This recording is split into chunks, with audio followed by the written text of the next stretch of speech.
8 तास cancer surgery झाली. तो वर्ल्ड रेकॉर्ड झाला. सोलो सायकलिंग करणारा फर्स्ट इंडियन सिनियर सिटीजन. पुढे आता काय करायचं राहिलंय तुमचं जे नाही केलंय आतापर्यंत? आता जेवढं जगायचं तेवढा सायकल बरोबर जगायचं. मित्रांनो, माणूस किती वर्षापर्यंत सायकल चालवतो काहीच लिमिट नसते. आपल्यासोबत भानुशाली सर आहेत, आपण त्यांचं इंट्रोडक्शन घेऊया पहिल्यांदा. सर, तुमचं नाव सांगा आणि किती वर्षाचे आहात? मंगल भानुशाली. मी 65 वर्षाचा आहे आणि तुम्हाला एक मोटिवेशन म्हणून मी सांगतोय.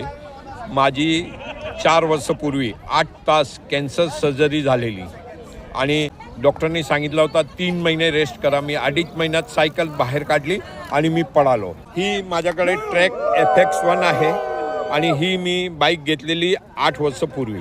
कन्याकुमारी जे 4200 किलोमीटर केला तो वर्ल्ड रेकॉर्ड झाला. कारण 39 दिवसामध्ये आम्ही कोस्टल रोडवरून हे पूर्ण अचिव्हमेंट घेतलं आहे. बाकी भरपूर आहे. मी स्विमिंग करतो, मी सायकलिंग करतो, मी पॅराग्लायडिंग करतो. माझ्या स्वतःच्याकडे P2 लायसन्स आहे. मी स्कुबा करतो, माझ्याकडे पेडीचा सर्टिफिकेट आहे. मी बायकिंगसुद्धा करतो. मी काश्मीर ते कन्याकुमारी, लेह लडाख, स्पिटी व्हॅली वगैरे बायकिंग केली. जेवढं जगायचं तेवढा सायकल बरोबर जगायचं आणि मी एन्जॉय करतो.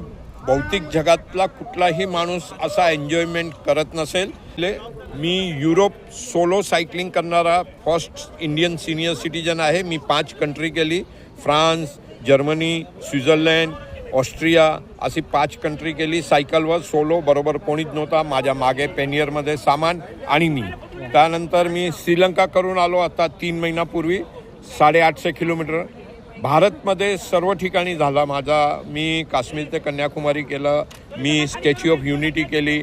मी सायकलिंगवर गोवा 3 वेळा गेलो आणि सायकलिंगवर मी गुजरात भावनगर ते ओखा केला आहे. असा भरपूर ठिकाणी केलेला आहे. सर, पुढे आता काय करायचं राहिलंय तुमचं जे नाही केलंय आतापर्यंत?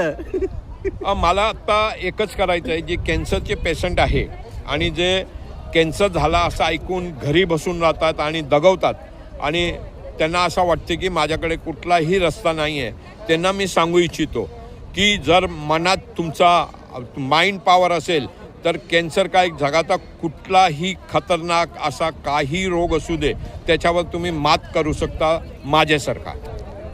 खूप खूप इन्स्पिरेशनल स्टोरी आहे. जे कॅन्सर झाल्याच्या नंतर सर्वांना आपलं आयुष्य संपलंय असंच वाटतं, पण सरांकडे बघितलं पाहिजे. असं हीच वेळ असते नवीन आयुष्य सुरू करण्याची. सर खूप थँक्यू आमच्याशी बोलल्याबद्दल. धन्यवाद.